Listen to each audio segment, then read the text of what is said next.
ہر دن دنیا کی تاریخ میں اور پاکستان کی تاریخ میں کوئی نہ کوئی تاریخی اہمیت ضرور رکھتا ہے۔ اسی لیے آج سے ہم آپ کو بتائیں گے کہ دنیا میں ہر دن کیا ہوا۔ 20 مارچ کو ہر سال دنیا بھر میں چڑیوں کا عالمی دن منایا جاتا ہے، جس کا مقصد ماحول پر ہونے والی تبدیلی کی وجہ سے چڑیوں پر اثرات کو اجاگر کرنا اور ان کے لیے بہترین ماحول فراہم کرنا ہے۔ اس دن کے حوالے سے عوام میں شعور پیدا کرنے کے لیے مختلف سوسائٹیز کی جانب سے تقریبات کا انعقاد کیا جاتا ہے اور اخبارات میں مضامین بھی شائع کیے جاتے ہیں۔ اس دن کا مقصد یہ بھی ہے کہ گھریلو چڑیوں کو بہتر ماحول فراہم کرنے کے لیے زیادہ سے زیادہ اقدامات اٹھائے جائیں۔ 1792 کو آج کے دن فرانسیسی حکومت نے گیوٹن نامی دوا کے ذریعے سزائے موت کو قانونی حیثیت دی۔ اس سزائے موت کا نام اس دوا کے موجد ڈاکٹر جوزف اینگیز جویلٹن کے نام پر ہی گیوٹن رکھا گیا۔ اس دوا کا پہلی مرتبہ استعمال 25 اپریل 1792 میں کیا گیا۔ سزائے موت دینے کا یہ طریقہ قدیم وقتوں میں بھی استعمال کیا جاتا تھا، لیکن اس کی کوئی قانونی حیثیت نہیں تھی۔ اسے اس لیے بھی استعمال کیا جاتا تھا تاکہ قیدیوں کو کم سے کم تکلیف دی جائے۔ ارجنٹائن میں زلزلہ 20 مارچ 1861 کو ارجنٹائن کے علاقے مینڈورا میں شدید زلزلہ آیا۔ آدھی رات کے قریب آنے والے زلزلے کی شدت 7.2 ریکارڈ کی گئی۔ اس کا مرکز زمین سے 30 کلومیٹر گہرائی میں واقع تھا۔ اس زلزلے نے ارجنٹائن کی صوبائی دارالحکومت مینڈورا کو تباہ و برباد کر دیا۔ اس زلزلے میں تقریباً 4000 شہری ہلاک ہوئے اور 800 کے قریب زخمی ہوئے۔ شہر کی بیشتر عمارتیں اور رہائشی علاقے بھی تباہ ہو گئے، جنہیں بعد میں تعمیر کیا گیا۔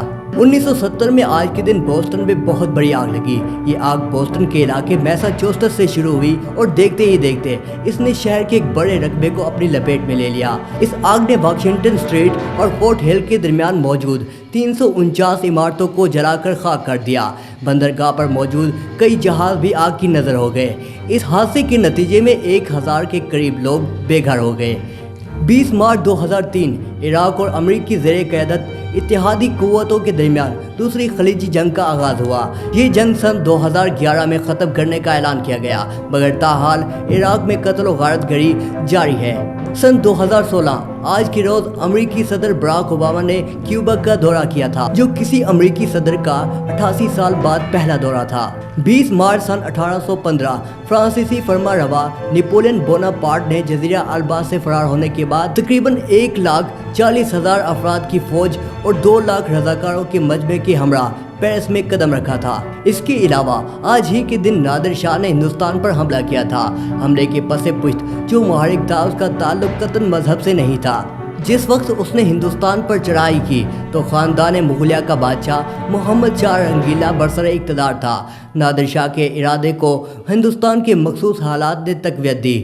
ہندوستان کا بادشاہ نااہل اور عیاش تھا اور اس کا دربار ترک، ایرانی اور ہندوستانی امراء کی باہمی آویزشوں اور ایک دوسرے کے خلاف سازشوں کی آماج گاہ بنا ہوا تھا۔ ایک گروہ جو ایرانی نسل کا تھا مقامی رکاوٹوں کی بنا پر نادر شاہ کو شہنشاہ ہند کی کئی نسلوں سے جمع ہونے والی بے پناہ دولت لوٹنے کا لالچ دیا اور اسے مغل سلطنت کی کمزوریوں سے بھی آگاہ کیا۔ ان امراء کے ہندوستان فتح کرنے کے دعوت نامے نے نادر شاہ کے پہلے سے موجود ارادوں کو مزید تقویت دی۔ اس نے یہ بہانہ کیا کہ ہندوستان کا شہنشاہ اس کے افغان دشمنوں کو پناہ دیے ہوئے ہے اور اس نے ہندوستان کے دروازے افغانوں پر بند کرنے اور اپنے مخالف افغانوں کو اس کے حوالے کرنے کا مطالبہ کیا اور پھر جواب ملنے سے پہلے ہی ہندوستان پر حملہ کر دیا۔